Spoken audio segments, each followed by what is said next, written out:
Hello, Akshay. Hello. Am I back again for this? Yep, you're back for the second part of this. Oh god. Okay, what are we talking about today? This is episode 2 of the podcast series. Huh. Yeah. Okay. Okay, today we're going to be talking about countries. Like, what defines a country, how countries are like just everything about them, dude. Like, it's so interesting seeing humans as populations behave in, like, collective ways. What do you mean by that? Like, what's interesting about, like, nationalism to you? Okay, like, back then, right? Right. Humans are basically just in villages. Mm-hmm. Or, like, hunter-gatherers that were, like, going from one place to another. Sure. Right? But, Yeah. like, there wasn't that much interconnectivity between, like, super, super far away parts of the world. Right. Like, you could only really interact with the people around you and, like, maybe people from tribes next to you. Uh-huh. If you weren't on bad terms with them. Yeah. But, like, now the world has changed so much.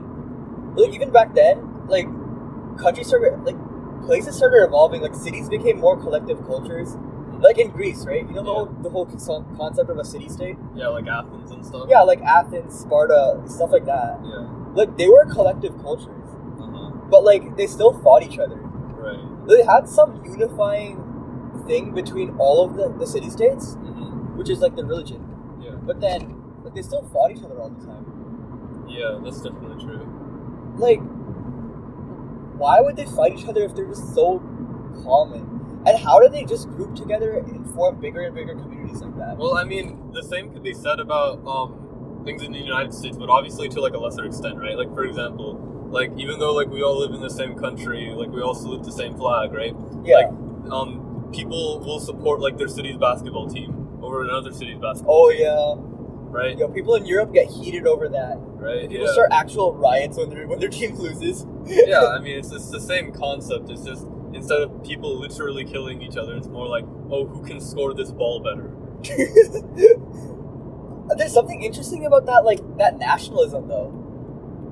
Like, what makes people so, like, feel so connected to their kind and like, that group? I think it's, like, when people, like, see that, like, other people are part of it, they believe that, like, they're being part of something that's bigger than themselves, right? And then they, like, sort of, like, embrace that whole mob mentality that, like, nationalism kind of, like, encourages. Yeah. Like, in psychology, are you familiar with the whole concept of in-groups and out-groups? Yeah, of course. It's kind of like that on a bigger scale. Like, your in-group is, like, Way bigger. it's, like, way, way bigger for a country. And then your out-group is, like, you've never even seen them before, so you just become more hostile towards them. Yeah. Because you've never interacted with And them. that's what drives so many conflicts between opposing nations that are on bad terms. Yeah. Like, the whole, like, Palestine-Israel, they just consider each other as out-groups, so, like, it just leads to problems. Like, what do you think, the internet, like, how do you think that is gonna, like, play an effect in terms of, like, in-group, out-group status in the future? Oh, I was getting into that. Yeah, I was just about to get into that. Like, it's weird seeing the progression of communication. Uh-huh. Like, I think we should talk about communication here when it comes to countries. Sure, yeah. Like, back then, right? You could only communicate, like word, like, mouth to mouth, really. Right. And then writing got invented. Uh-huh. And you could communicate, like, by sending a scroll or something through some messenger to someone. And then, like, other forms of communication got invented, like long-distance travel with horses. Or, like, You mean mail? okay, I guess. let me say a fancy word, okay? Let me fancy when I want to. Yes, like Paul Revere, like, going back and forth on a The horse. British are coming. The British are coming. Like, I think that long distance communication allowed for, like, early America to stay a little more together than it would have. Like, can you imagine early America, or what would have happened if that was way, way back then when people didn't have horses and had to communicate by foot? Like, Yeah. the news of British attacking or something would have reached the other parts so late that, like, they wouldn't have been prepared at all. Like, everything would have fell apart. Yeah, if you think about it, like communication allows us to form these collective cultures. Like, the newspaper, like, that was circulated around too. right. And then, like, later, telegraphs, phones. Like, all these things allowed for a collective culture to be built in America, and, like, other countries too, right? That's true. And, like, also language kind of isolates countries. Speaking of language isolation, have you ever heard of this phenomenon where even though certain groups are living in the same city as other people, because their communities are so isolated, they start developing, like, their own languages to the point where, like, people within the same city can't even understand them because the communities are so different. Oh, do you have any examples of this? I heard it happened in Baltimore. Actually. Oh, really? Yeah. Wow, that's so cool. And then, like, when these places start becoming isolated like that, and they don't have that much communication with each other, then they'll form their own culture, and then eventually just split more and more. And then once that group starts considering the outside world as an outgroup, or like the country that's part of as an outgroup, that's what creates tension, I think. And, like, that's what creates like countries splitting from each other. Tension in like. So you think that differences in language cause tension? Is that your argument? I think language is one way that can cause differences. And Okay. it's not the tension that the languages are causing, but it's more like the development of a different culture. Huh. Okay. Like, I find the country of India very interesting.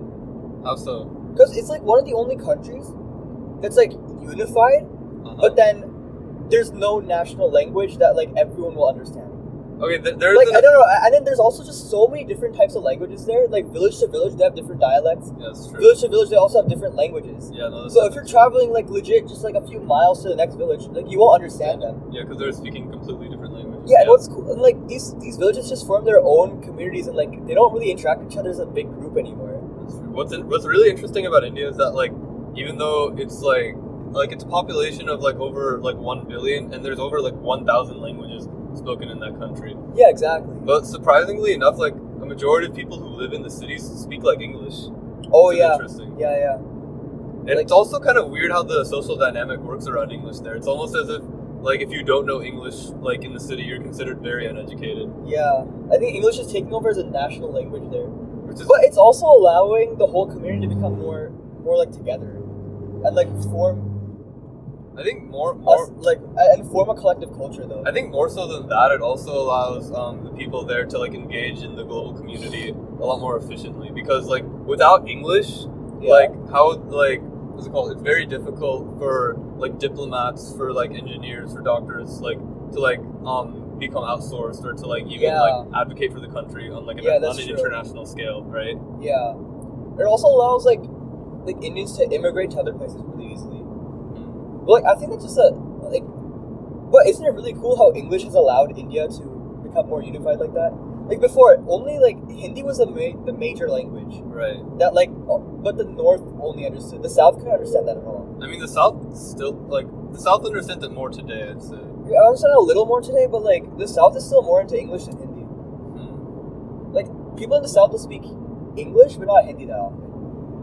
So I like think it Bollywood depends is I think it like depends where Bollywood you are. music, like the movies of like Bollywood, like that allowed India to be pretty unified too. That concludes our podcast 2 about countries, part 1. Be ready for part 2 coming out soon.